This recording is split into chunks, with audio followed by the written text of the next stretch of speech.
Hey everyone, so we're going to walk you through your graphing exercise that's here. So for many of you, you're going to want to make sure you get a blank graph to get things going. And you're going to be making use of your document here that has all the times and the temperature. And then you're also going to make use of your wind chill chart. And uh, that is something that has been emailed to you. So you do have it. And if you'd like to, you could just also open up a window, type in NWS wind chill charts, go to images, and you can grab it from there as well. So let's get you into here. So we're going to take care of the Monday information for each of the three graphs and let you take care of it from there. So in the very first graph, we are graphing all the high temperatures. So what I notice here is that we are in our Monday and at 12 a.m. and I can see that we've got a high of 25. So I'm going to come to my graph and notice that, ooh, I need my scale. And so they did ask that we count by fives because it's a scale of 5. So right above each particular number that we are looking at is where we're going to fill in the information. So we've got ourselves a 5, a 10, 15, 20, 25, 30, and I'll get myself all the way up to 35. Working my way down the chart. Change the ink size here a little bit. There we go. Below 0, I've got my -5, -10, -15, -20, -25, -30, -35. Keep on going down there. And we are going to be using this here. It gets cold. -40, -45, -50, -55, all the way down to a -60. Now, we're graphing that high temperature that's there. So we're going to be focusing our attention up here. Oops.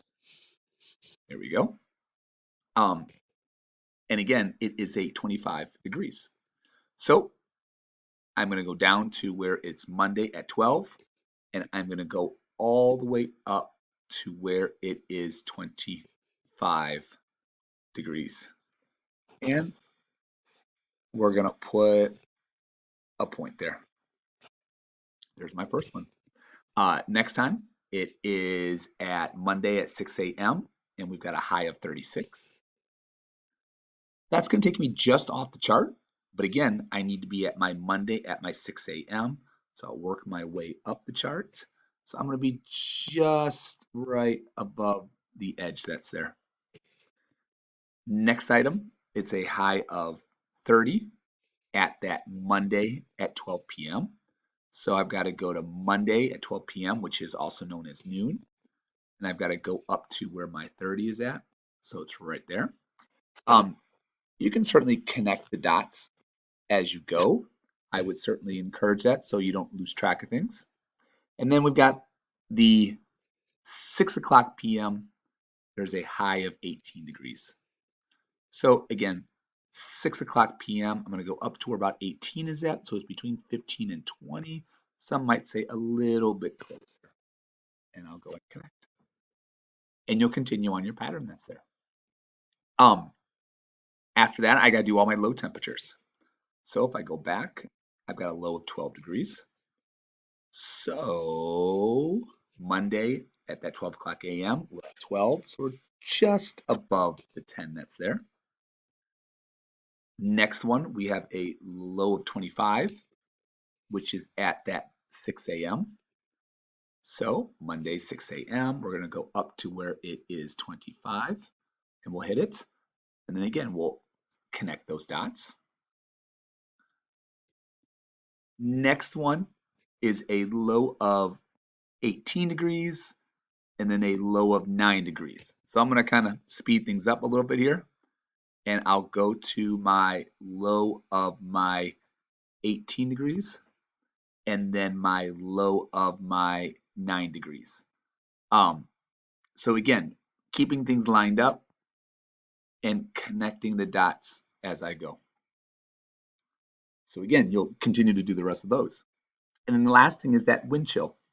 So one of the things that we encourage is that you actually write down the information first so that you can plot it all at once. So as it says in our directions, the wind chill is a combination of the wind speed, we'll change colors here,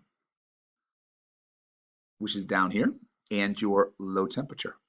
So I've got a low of 12 and a wind speed of 14. So I'm going to go to my graph, low of 12. So the closest temperature is going to be my 10. And my wind speed was my 14. So going down my side, the closest wind speed is 15. So I'm going to go over and down to where they meet at, and it's at a -7. So I'm going to go ahead and record that right below it, -7. I'm going to go ahead and erase that information out. Okay, and let's just go to the next one that's there. I now have a wind speed of 13 and I got a low temperature of 25. So temperature is 25, that'll hit it perfectly. Wind speed of 13, 13 is closest to 15. So where do they meet at? Well, they're going to meet at a 13. So 13 would be my next temperature. I got a wind speed of 19 and I got a low temperature of my 18.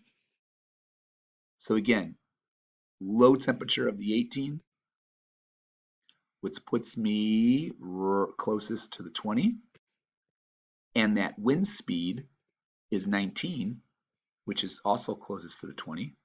So where do they meet at? Well, they would meet at the number 4. So I've also got 4 degrees that's there. And then one more. I got a low temperature of 9 and a wind speed of 17. So low temperature of 9, temperature being 9, closest to a 10. And with the wind speed of 17, 17 closest to 15. So where they end up meeting that is my -7. So you'll continue that pattern, and it is going to get quite cold out. So I'm going to plot those points then. -7, 13, 4, and back to -7.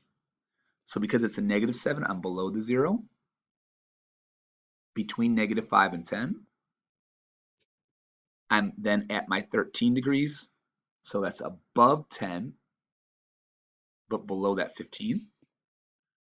I've got a 4 degrees, so I'm dropping down just below the 5, and then a -7. So we are below 0, that's again. So we'll connect the dots. And again, you'll keep things going the entire time. We'll know we will have a big separation with the wind chill factor, so that's something to watch for. But those highs and lows will be kind of close to each other, but there will definitely be a wind chill separation. The other thing you want to keep in mind is the last question. The last question does get into school being closed, and they want to know, get an idea of what temperature do you think it's going to be at. The key thing is that the school was shut down at 3:30 on Tuesday. So if we look at where Tuesday is at on your graph and where 3:30 is, it's going to be between that noon and 6. You're going to look at your graph, and you don't have to write this down or circle it there, but you need to look at your graph at where that temperature is, because That's going to give you a good idea of, hey, school was shut down, then what was the temperature? It'll be an approximation that's there. Um, so certainly a lot of right answers, but then also a lot of wrong answers to go along with it. But again, using your graph to support it, make sure you get that question answered as well. All right, with all that being said, get that taken care of and get them turned in.